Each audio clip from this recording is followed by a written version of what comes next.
کہ شریعت اور طریقت دونوں ایک دوسرے سے جدا نہیں۔ شریعت ظاہر کو کہتے ہیں اور طریقت باطن کو کہتے ہیں۔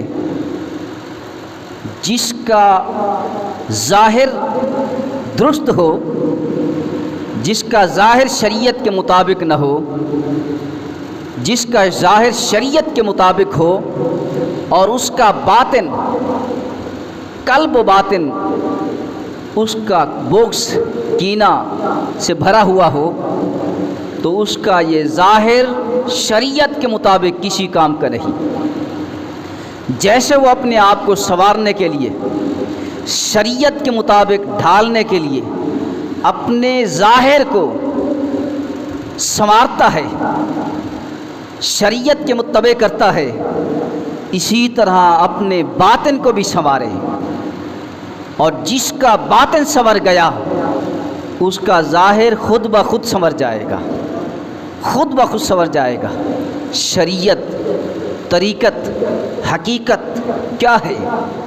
فرمایا الشریعت ان تعبد اللہ، شریعت یہ ہے کہ تو اللہ کی عبادت کرے، والطریقت ان تقصدہ، طریقت کیا ہے؟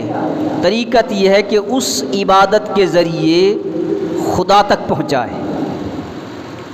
حقیقت کیا ہے؟ والحقیقت ان تشہدہ، حقیقت یہ ہے کہ جب اس بارگاہ تک پہنچ جائے تو پھر پردے ہٹ جائیں، اس ذات کا مشاہدہ ہو جائے۔ کیا ہے شریعت؟